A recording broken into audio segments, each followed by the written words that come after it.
Bismillahirrahmanirrahim. Assalamualaikum warahmatullahi wabarakatuh.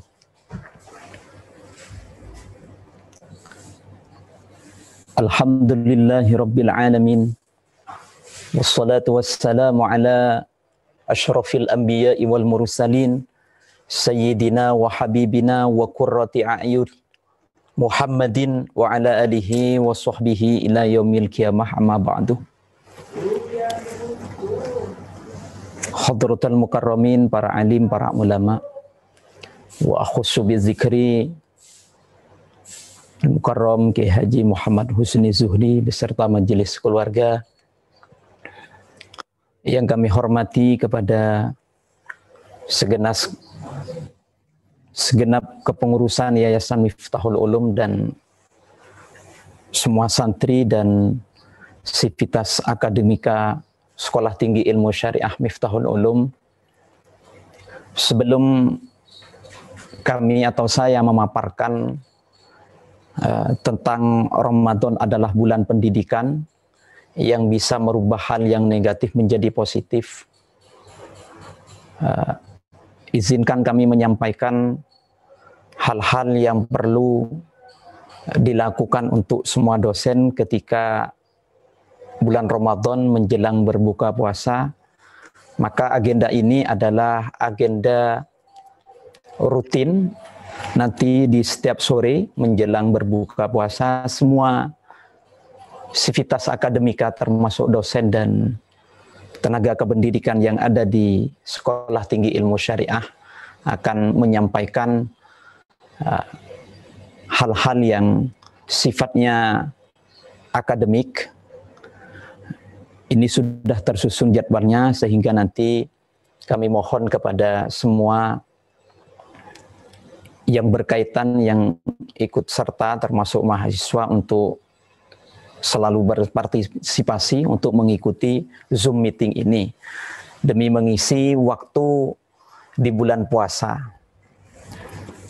Mewakili dari sivitas akademika Sekolah Tinggi Ilmu Syariah Miftahul Ulum, mewakili Bapak Ketua Sekolah Tinggi Ilmu Syariah Miftahul Ulum, apabila nanti ada hal-hal yang kurang berkenan, maka kami dari sivitas akademika Sekolah Tinggi Ilmu Syariah Miftahul Ulum minta maaf sebanyak-banyaknya. Hadirin para mustami'in atau musyahidin dan musyahidat yang dimuliakan oleh Allah. Alhamdulillah, pada kesempatan yang berbahagia ini kita bisa bertatap muka, bisa bersilaturahim meskipun tidak secara langsung, tapi melalui Zoom meeting ini. Tapi insya Allah tidak akan mengurangi keberkahan dalam menimba atau mencari ilmu meskipun melalui Zoom meeting ini. Salatan wa tasliman marilah kita haturkan kepada baginda kita Nabi besar Muhammad sallallahu alaihi wasallam yang telah membawa kita dari alam yang penuh dengan kebodohan menuju alam yang penuh dengan keilmiahan, dengan ajaran agama Islam yang kita rasakan pada saat ini. Para musyahidin dan musyahidat yang dimuliakan oleh Allah Subhanahu wa taala, dalam kesempatan yang berbahagia ini izinkan kami memaparkan beberapa hal yang berkaitan dengan Ramadan.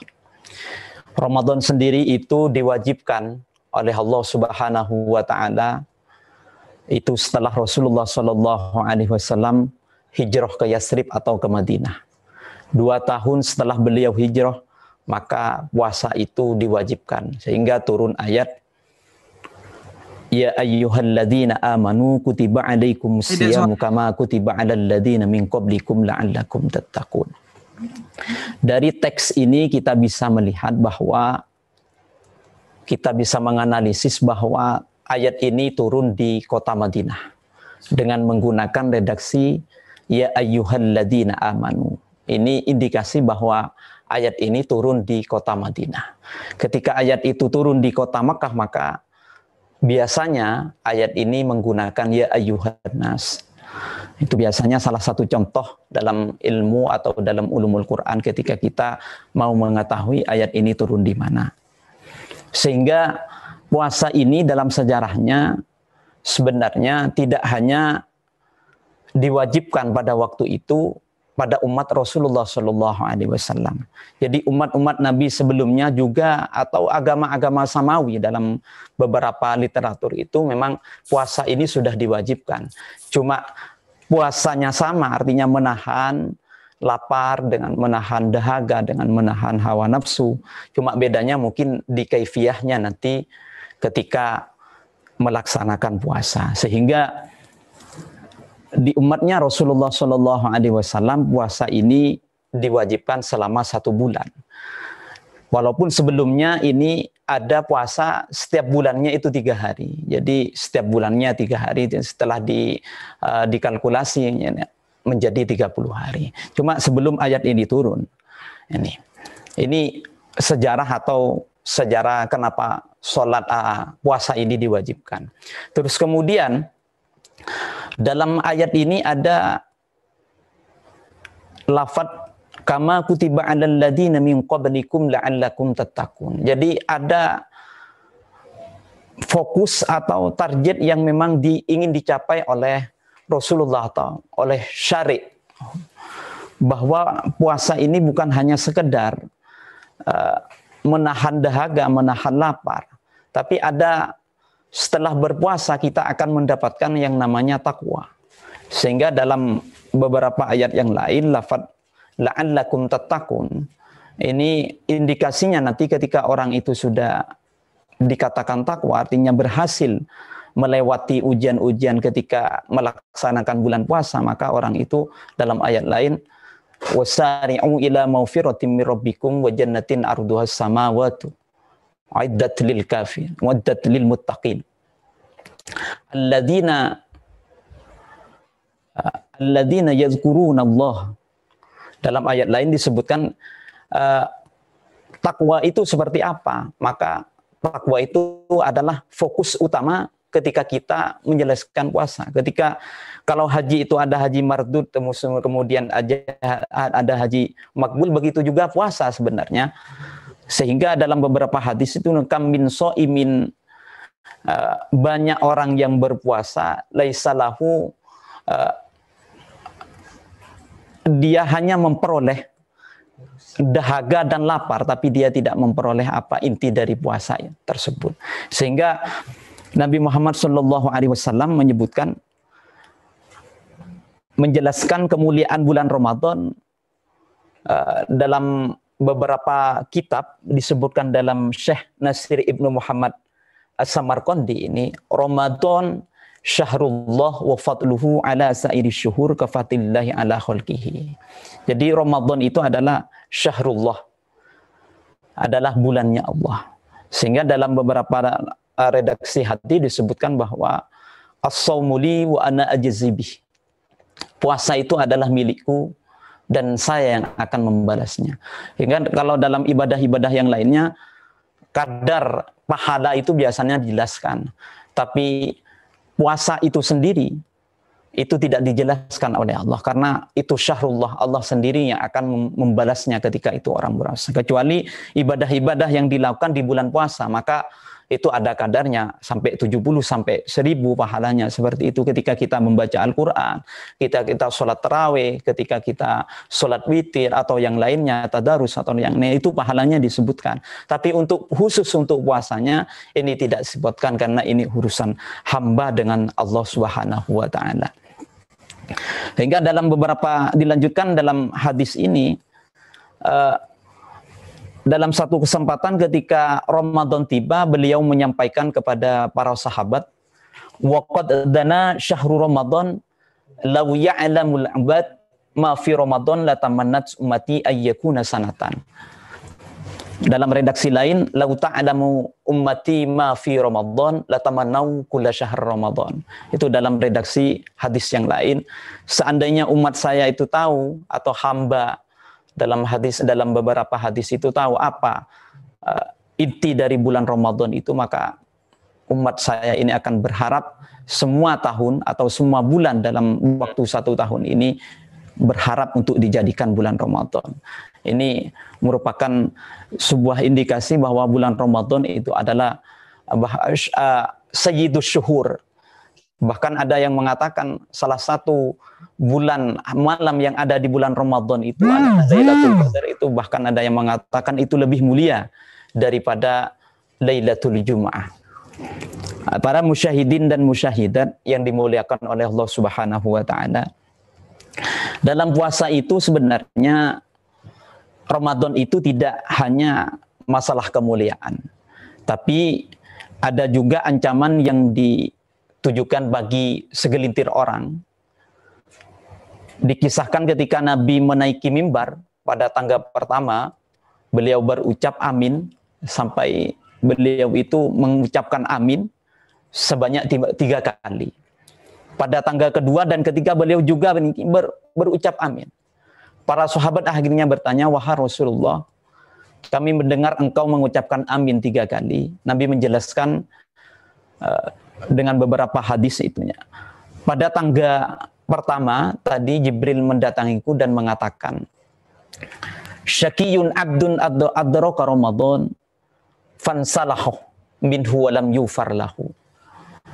Sungguh celaka, kata malaikat Jibril, ada seorang hamba yang dia berada di bulan Ramadan tapi dia tidak pernah mendapatkan ampunan dari Allah Subhanahu wa taala.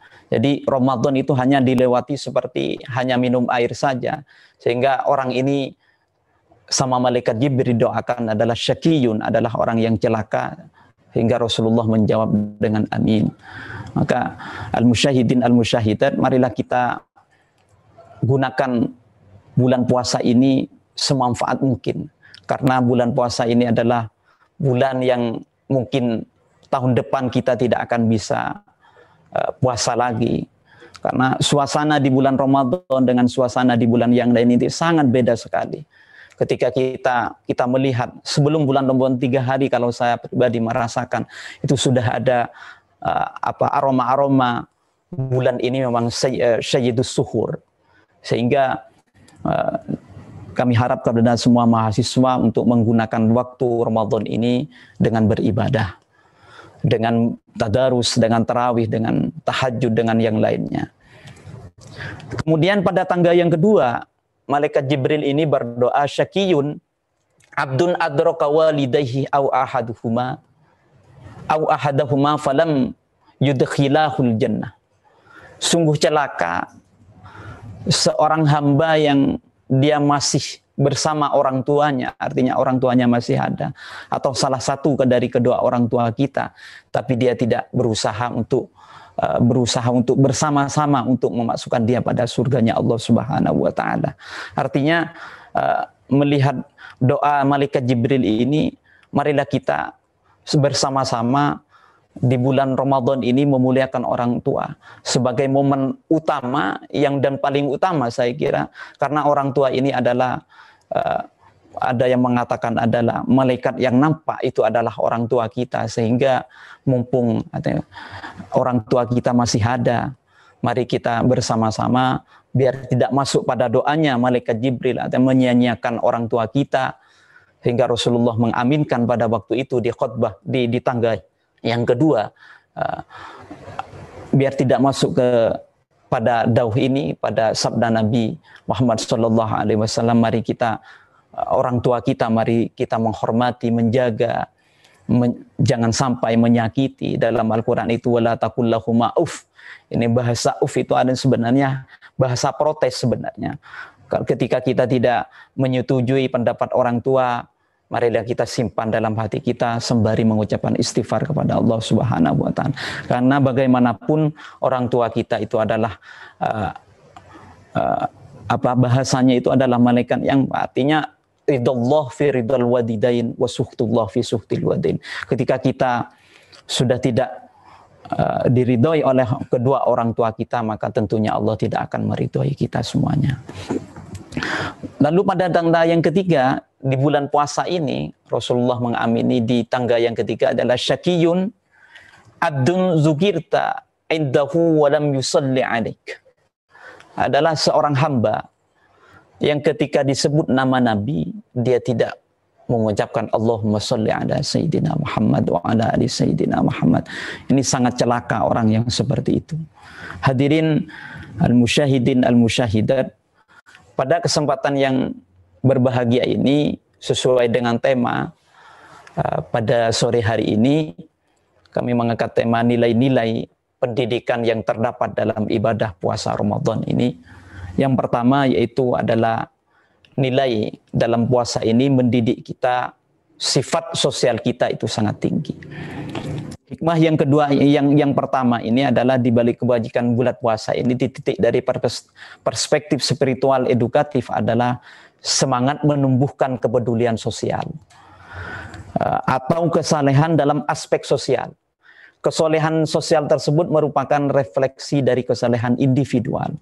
Sebab orang yang memiliki moral dalam dirinya tidak akan pernah menutup diri untuk memberi bantuan kepada yang lemah.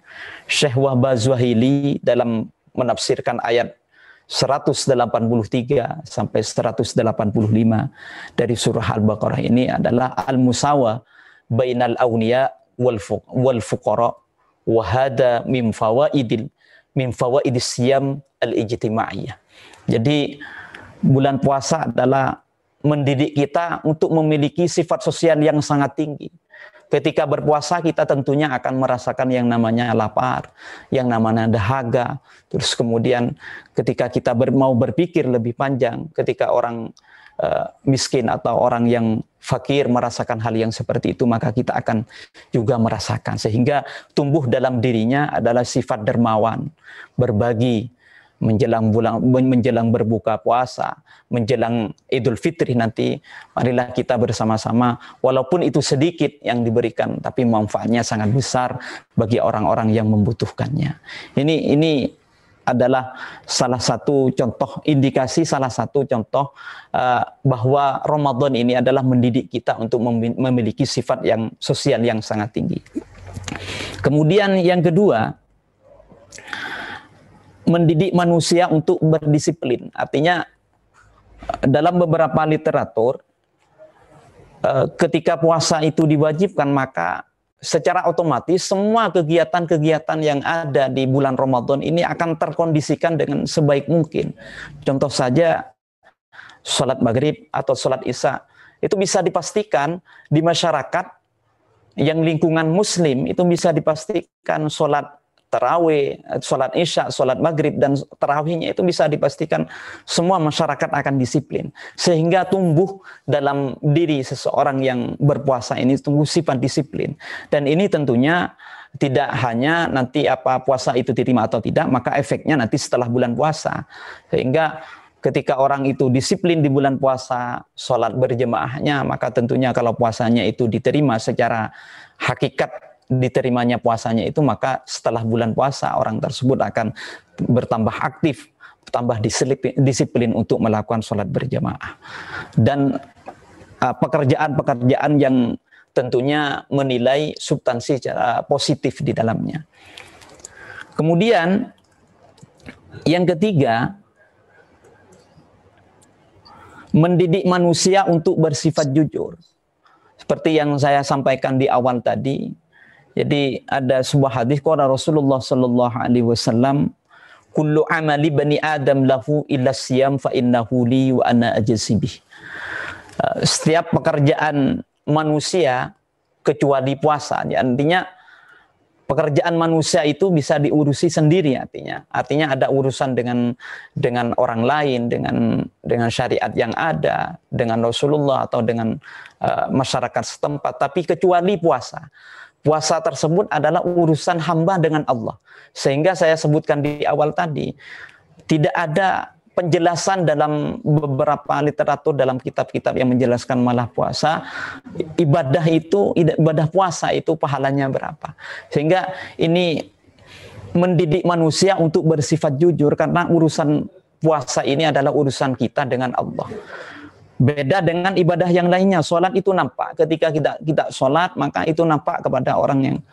Tapi puasa, meskipun kita tidak puasa, terus kemudian kita mengaku kita berpuasa, maka itu semua orang di sekeliling kita atau siapapun itu, sampai malaikat itu tidak akan tahu, kecuali Allah Subhanahu wa Ta'ala yang tahu. Karena ini mendidik manusia untuk bersifat jujur. Nah, ini salah satu indikasi bahwa puasa ini adalah mendidik kita, manusia khususnya orang Islam, untuk bersifat jujur. Kemudian puasa ini mendidik kita menjadi orang yang sabar. Tentunya pada saat puasa kita akan merasa yang namanya haus dan lapar. Kemudian ketika waktu maghrib belum tiba, kita tidak diperbolehkan untuk makan dan minum meskipun itu halal. Melainkan kita harus bersabar menunggu hingga waktu berbuka tiba. Bukan hanya itu saja sebenarnya, kebiasaan pada hari di luar bulan Ramadan sepertinya kemarahan begitu mudah terjadi. Namun pada waktu berpuasa kita diingatkan untuk bersabar agar pahala puasa kita tidak batal. Artinya di bulan puasa bisa dipastikan ada orang yang mengingatkan kita untuk tidak melakukan hal-hal yang membatalkan pada puasa tersebut. Contohnya ketika kita marah, pasti ada orang di samping kita mengatakan, jangan marah karena sekarang bulan puasa, nanti pas puasanya batal. Ini menunjukkan bahwa bulan puasa ini adalah muaranya adalah mendidik kita kepada sifat yang penyabar. Sehingga banyak orang-orang ketika bulan puasa ini makom kesabarnya itu akan lebih tinggi ketika puasanya itu masuk pada ranah tatakun. Ini salah satu indikasi bahwa puasa ini adalah mendidik kita pada kesabaran. Kemudian dalam aspek lain, puasa ini mendidik panca indera kita. Dalam beberapa hadis disebutkan, idza sumtah falyasum sam'uka wa basaruka wa lisanuka 'anil kizbi wal maharim wa da'adal khadim wal yakun 'alaika wa qarun wa sakinatun yauma siyamika wa la taj'al yauma fitrika wa shaumika sawaun. Jadi di dalam bulan puasa kita jangan sampai membedakan antara jangan sampai kita menyamakan antara bulan puasa dengan bulan-bulan yang lainnya. Sehingga dalam bulan puasa ini adalah mendidik panca indera kita, mata kita. Kita dianjurkan untuk dianjurkan karena tradisi di Indonesia ini adalah tradisi yang mungkin tidak sama dengan negara-negara yang lainnya. Sehingga ketika menjelang berbuka puasa seharusnya kita itu tadarusan. Maka kami mohon kepada semua mahasiswa jangan menjelang bukan puasa yang namanya ngabuburit. Itu sebenarnya ngabuburitnya mahasiswa atau santri itu ngabuburitnya adalah dengan berpuasa, dengan tadarus, dengan membaca Al-Qur'an sebanyak-banyaknya, sehingga ada substansi yang dicapai, yang didapatkan di bulan puasa ini. Tidak hanya kalau memang tidak bisa lagi karena malas mungkin untuk membaca Al-Quran, ada rasa malas dalam dirinya, maka ya tolonglah membaca kitab atau berdialog dengan teman-teman mahasiswa yang lain. Itu sebenarnya yang inti dari bulan puasa untuk mahasiswa. Kemudian dalam ini sama tadi ini. Nah, jadi bulan Ramadan itu sebenarnya kalau saya ibaratkan, ini terakhir kesimpulan, bulan Ramadan itu seperti mesin cuci. Jadi, kalau di bulan Syawal, di bulan Dzulqa'dah, terus kemudian di bulan-bulan yang lainnya kita melakukan hal-hal yang tidak dianjurkan, dilarang oleh agama, sehingga di bulan Ramadan, yang namanya bulan Ramadan itu, Ramadan artinya adalah membakar semua hal-hal yang tidak pantas dilakukan sebelum Ramadan, itu semuanya dibakar, sehingga sama seperti mesin cuci. Jadi mesin cuci itu dicuci, terus kemudian dikasih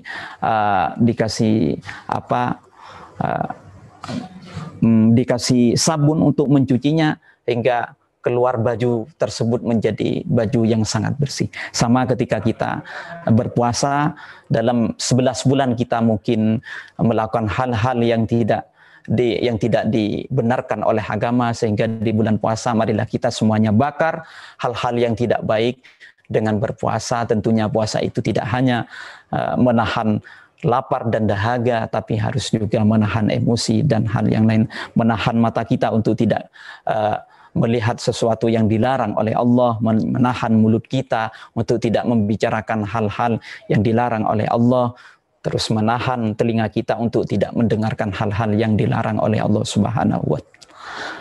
Hadirin al-musyahidin dan al-musyahidat, mungkin itu yang bisa saya sampaikan karena ini pertama, jadi pembukaan dari awal menyongsong atau menunggu berbuka puasa, sehingga pada besok dan seterusnya semua sivitas akademika khususnya dosen akan menyampaikan materi-materi yang tidak hanya berkaitan dengan bulan puasa, tapi silahkan semua dosen untuk menyampaikan, yang penting itu bermanfaat buat mahasiswa dan masyarakat, khususnya kepada umat Rasulullah Sallallahu Alaihi Wasallam. Mungkin dari saya mohon maaf apabila ada hal-hal yang tidak berkenan, dan terima kasih kepada semua sivitas akademika, khususnya kepada operator yang telah membantu untuk melancarkan acara atau Zoom meeting ini di Sekolah Tinggi Ilmu Syariah. Dari saya, akhirul kalam, wassalamualaikum warahmatullahi wabarakatuh.